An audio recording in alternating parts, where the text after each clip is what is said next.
오늘 함께 받으실 하나님의 말씀은 요한복음 11장 1절로 14절까지의 말씀입니다.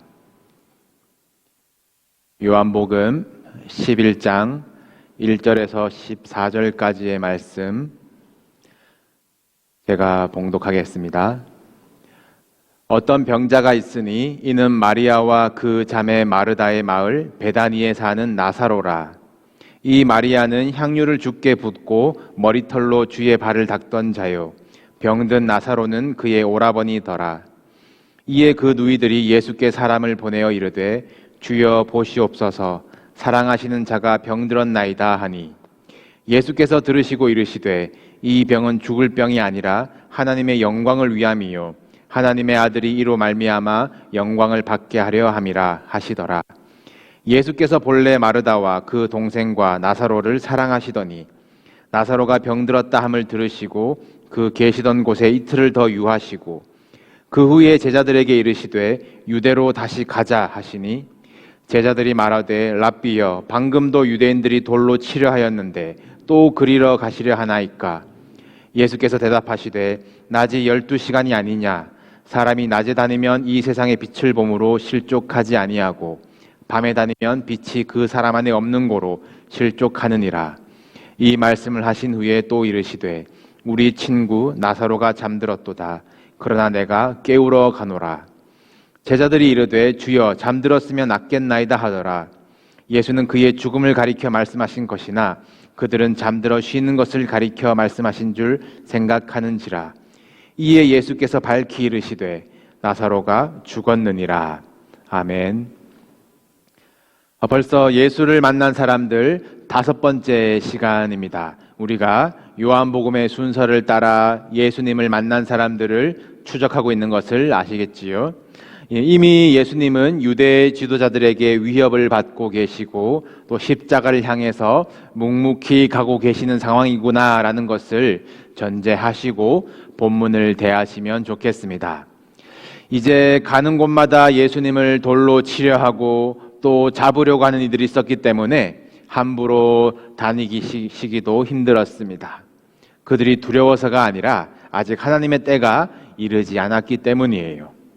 이런 중에 예수님이 마음 편히 머무시는 한 가정이 있었는데요. 오늘 예수를 만난 사람들은 다들 익숙하게 들어보셨을 마르다, 마리아, 그리고 나사로 3남매입니다. 예수님과 비슷한 세대가 아닐까 싶은데 아직 결혼하지 않고 이 3남매는 같이 살고 있습니다. 이들의 부모는 안 계시는 것 같아요. 그런데 예수님과 그 일행들을 전부 초대해서 대접하고 집을 예수님이 가르치신 장소로 내어드리고 또 예수님의 발에 부을 300데나리온짜리, 오늘날 1년 연봉 가치의 향유를 가진 것으로 보아서는 형편은 괜찮았던 것 같습니다. 나사로가 죽었을 때는 이 많은 유대인들이 조문을 왔다고 하니 어느 정도 사회적인 지위도 있었던 것 같습니다. 이들은 베다니라는 곳에 살았는데 예루살렘에서 한 2마일 정도 떨어진 가까운 곳이었어요. 예수님은 주로 멀리 갈릴리에서 생활을 하셨고 예루살렘으로 한 번씩 올 일이 있으실 때면 자연스레 이 가정에서 머무실 만큼 이들은 예수님과 가까운 사이였습니다. 오늘 본문에서 이 가정을 향해 반복되는 표현이 사랑이에요. 예수님께 사랑을 받은 특별한 가정입니다. 예수님이 이 집에서 가르치기도 하셨는데 언니 마르다가 이 대접하기를 준비하는 동안 이 동생 마리아는 예수님 발 아래 앉아 말씀을 듣는데 정신이 팔려 있었어요. 죄송한 말씀이지만 이 당시 여성이 랍비의 가르침을 듣는 자리에, 그것도 가장 앞에 앉은 것은 굉장히 파격적인 일입니다. 특별 대우예요. 더 놀랄 만한 것은 예수님이 한참 가르치시는데 언니 마르다가 와서 설교를 끊고 예수님께 잔소리를 합니다. 예수님, 저 혼자 일하는 것 생각 좀 해주세요. 마리아도 일하게 보내주세요. 참 대단한 마르다지요. 예수님과 그만큼 막역한 사이였던 것 같습니다. 누가복음에 나온 이 자매의 유명한 에피소드입니다. 이에 대해서 우리는 봉사 대신 말씀을 택한 마리아를 더 좋게 올바르다 평가를 합니다. 주일에 주방에서 봉사하시는 분들 힘 빠지게 만드는 이야기지요. 네, 그러나 오늘 말씀을 들어보시면 신약에서 가장 신앙심이 깊은 여성이 마르다가 아닐까 생각하실 만할 겁니다. 이 봉사 아무나 하는 게 아니에요. 주는 그요 세상에 오시는 하나님의 아들이신 줄 내가 믿나이다. 이 베드로의 고백으로 알고 계시는 이 중요한 신앙 고백이 요한복음에서는 마르다의 입술로 고백이 되어집니다. 반면 말씀을 그렇게 사모하던 마리아의 연약한 모습을 오늘 본문에서 찾으실 수가 있을 거예요. 그런데 무엇보다 이 주목하실 점은 왜 이 가정이 예수님께 이렇게 사랑을 받나입니다. 오늘 예수를 만난 사람들 이야기 속에서 그 비결을 발견하시고 예수님께 사랑받는 가정 되시기를 주님의 이름으로 축복합니다. 오늘 본문은 예수님이 사랑하시는 이 가정에 나사로가 병들어 있는 것으로 시작을 합니다. 어려움을 당한 이 가정의 태도를 보세요. 이들은 먼저 예수님께 사람을 보냅니다. 예수님이 어디에 계신지 잘 알고 있다는 뜻이에요. 그리고 뭐라고 예수님께 말을 전합니까? 주여 보시옵소서, 사랑하는 자가 병들었나이다. 주님께 이 형편을 봐달라고 보시옵소서 부탁을 하고 있어요. 예수님 이것을 고쳐주세요. 어떻게 해주세요. 요구사항은 없습니다. 그저 예수님이 보아주시기를 구하고 있습니다. 여기에 비추어 여러분의 신앙 상태를 점검해 보시기를 바랍니다. 여러분들은 어려운 일을 만날 때 어디로 가서 예수님께 말씀드려야 하는지 알고 계십니까? 기도의 방향이 예수님과 맞추어져 있으신가요? 그리고 기도할 때 어떻게 기도하십니까? 이 상황을 어떻게 해달라. 이 상황에 내가 이렇게 할 텐데 도와달라.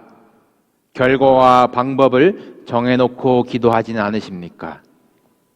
또 고난과 환난 중에 우리의 믿음이 무너지는 중요한 원인 중에 하나는 고난과 예수님의 사랑을 연결시키기 때문입니다. 사랑하신다면서 왜 나에게 이런 일이? 고난이나 또 응답받지 못하는 것 앞에서 예수님의 사랑을 의심하게 됩니다.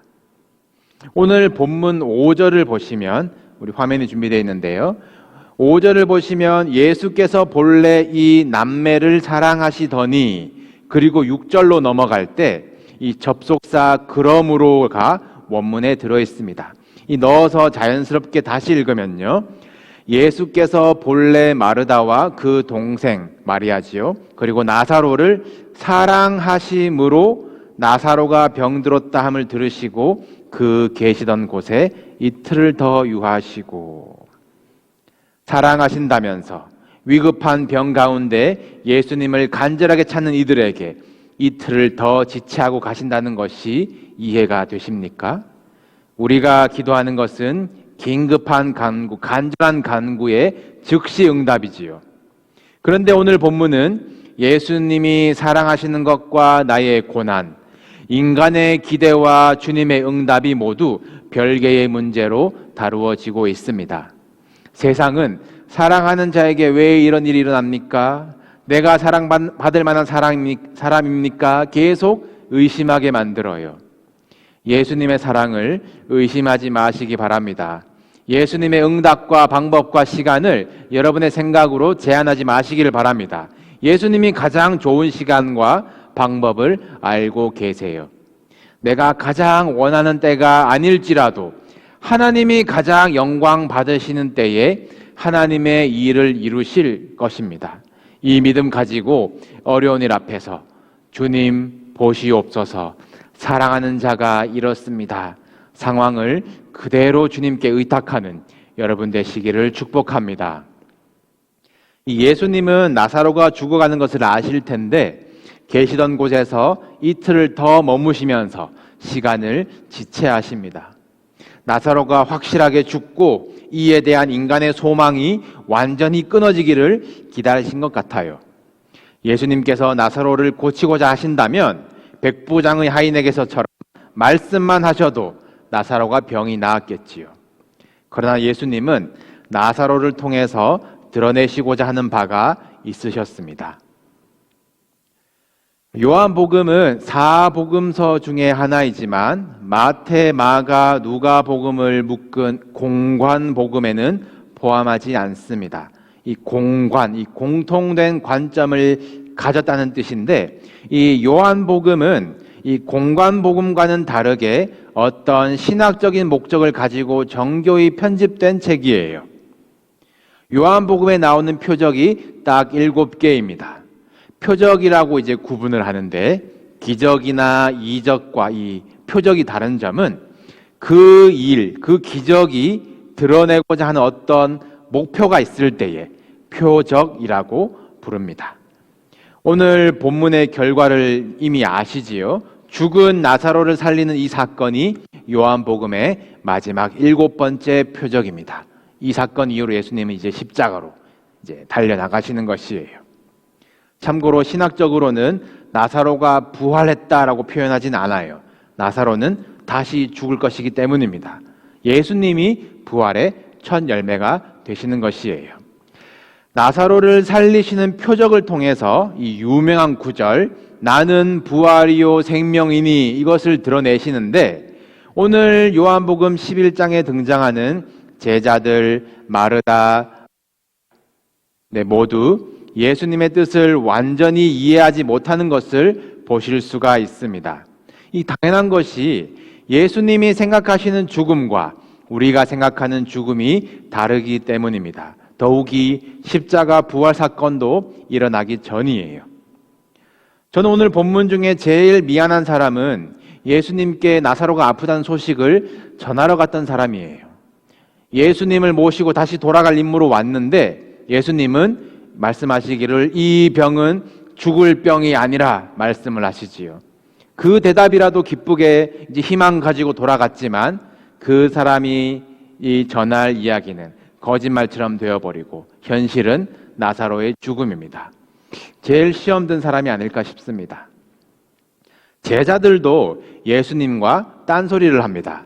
예수님은 나사로가 잠들었다, 내가 깨우러 가노라, 죽음을 말씀하시지만 제자들은 그럼 나사로가 푹 자고 나면 낫겠네요 말합니다. 이 예수님이 이 인간의 언어에 맞추어서 나사로가 죽었느니라 밝히 말씀해 주시고 난 후에야 상황을 이해하는 제자들입니다. 제자들보다 오히려 마르다, 마리아와의 대화가 그나마 예수님과 더 잘 통하는 것을 보실 수가 있을 거예요. 예수님이 나사로가 무덤에 들어간 지 나흘이 되어서야 베다니에 도착을 하십니다. 예수님이 오신다는 말이 들리자 마르다는 곧 나가서 예수님을 맞이하는데 마리아는 듣고도 집에 앉아 있습니다. 마리아는 섭섭한 마음이 컸나 봅니다. 예수님이 어디 계신지 알고 사람을 보낸 것이었고, 그러면 이제 언제쯤 오시겠다 기대가 되는데 그 시간이 훨씬 지났는데 이제야 오시는 예수님께 섭섭함도 당연히 있었겠지요. 이번에는 마르다와 마리아 두 자매 중에 누가 더 올바른 모습을 보였습니까? 이 누가복음의 사건과 무승부를 하는 선에서 이 자매를 그만 비교하셔도 좋겠습니다. 먼저 예수님께 먼저 나온 마르다와의 대화를 보시겠습니다. 요한복음 11장 21절로 24절인데요. 제가 읽겠습니다. 마르다가 예수께 여짜오되 주께서 여기 계셨더라면 내 오라버니가 죽지 아니하였겠나이다. 그러나 나는 이제라도 주께서 무엇이든지 하나님께 구하시는 것을 하나님이 주실 줄을 아나이다. 예수께서 이르시되 네 오라비가 다시 살아나리라. 마르다가 이르되 마지막 날 부활 때에는 다시 살아날 줄을 내가 아나이다. 마르다는 예수님이 함께 계셨더라면 나사로가 죽지 아니할 것이라는 믿음, 또 이제라도 주님이 하나님께 구하시는 것은 받을 줄 아는 믿음, 그리고 부활 신앙을 가진 사람이었습니다. 대단한 믿음이에요. 그런데 마르다의 이 믿음에는 한계가 있었습니다. 예수님이 그때 이 공간에 있어야 했다라고 생각을 하고 있었고, 하나님께 무엇이든지 구할 수 있지만 죽음만큼은 어쩔 수가 없다 생각을 했고, 부활은 마지막 날에만 있다고 생각하는 믿음의 한계가 있었어요. 우리야 지금 이 3자 입장에서 마르다의 신앙에 한계가 있니 없니 이 평가를 하고 있지만, 이 마르다의 지금 오빠를 잃은 이 상황에서, 처지에서 우리가 이렇게라도 고백할 수가 있을까요?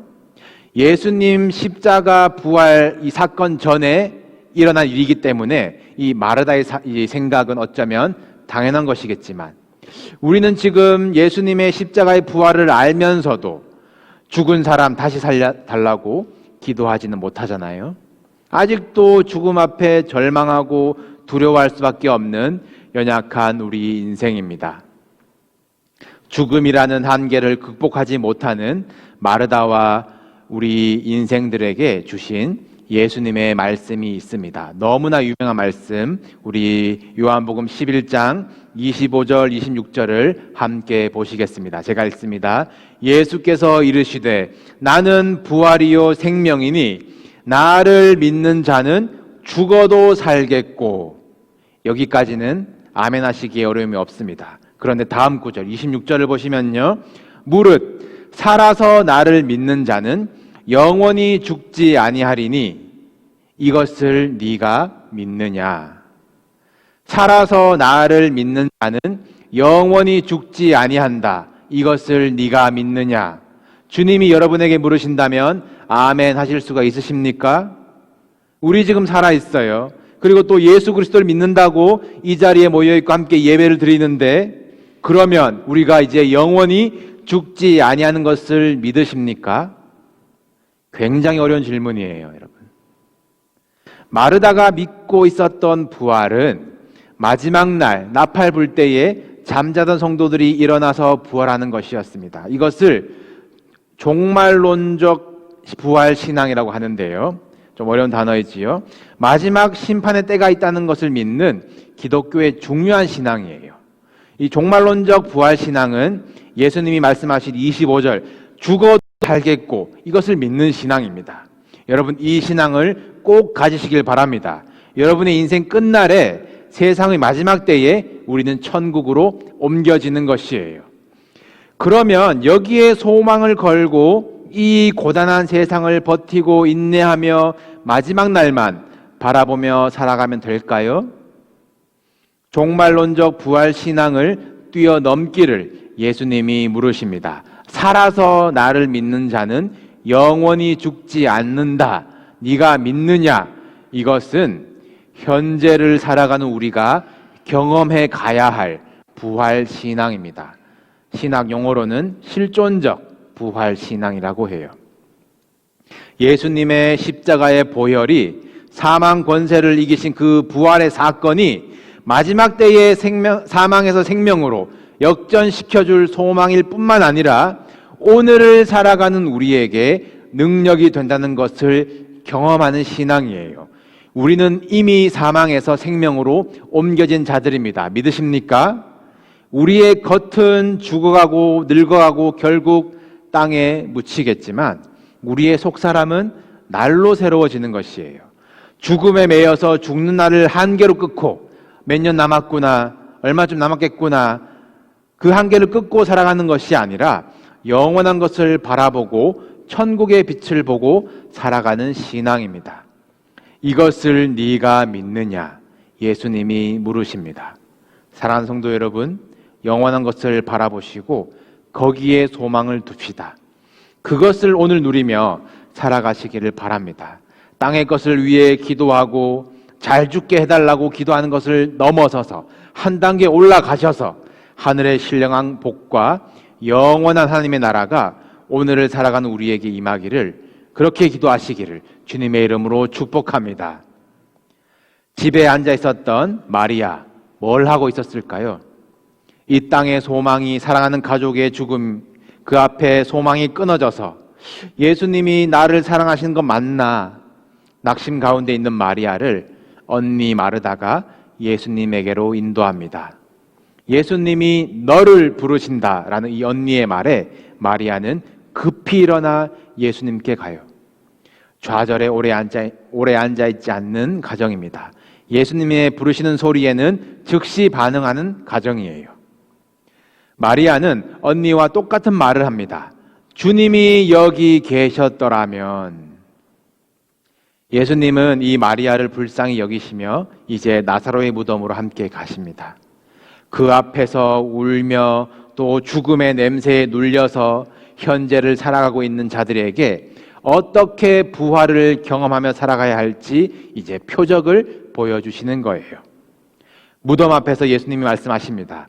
네가 믿으면 하나님의 영광을 보리라. 그리고 눈을 들어 우러러보시고 하나님께 감사하셨어요. 소원대로 되지 않고 아무 응답 없는 기도에 예수님이 나를 사랑하시는지 의심이 되십니까? 사망이나 생명이나 천사들이나 권세자들이나 현재일이나 장래일이나 능력이나 높음이나 깊음이나 다른 어떤 피조물이라도 우리 주 그리스도 예수 안에 있는 하나님의 사랑에서 끊을 수 없으리라. 아멘. 그 사랑을 믿고 감사하시기를 바랍니다. 예수님께서 이 죽음, 무덤이라는 인생의 한계 앞에서 하신 명령을 기억하시기를 바랍니다. 예수님 하신 명령이 있어요. 무덤을 열라, 걸어 나오라. 나사로가 살아났을 때 다시 명령하시지요. 풀어 놓아 다니게 하라. 이것이 부활을 경험하며 살아가는 방법인 줄 깨달으시길 바랍니다. 열고 걸어 나오고 풀어 놓아 다니게 하는 것은 오늘 우리가 해야 할 일이에요. 예수님 다 해주세요. 그렇게 앉아 기도만 하고 있을 일이 아닙니다. 여러분을 얽매고 있는 좌절과 한계와 두려움은 무엇입니까? 여러분을 가두고 있는 무덤은 무엇입니까? 열고 나오시기를 바랍니다. 오늘을 살아가는 우리를 이 죄와 사망의 법에서 해방, 풀어지게 하는 것은 오늘 경험하는 생명의 성령의 법, 오늘 부활하는 신앙입니다. 믿으면 하나님의 영광을 보리라. 영원한 것을 믿으며 하나님의 영광을 함께 보는 저와 여러분 되기를 주님의 이름으로 축복합니다.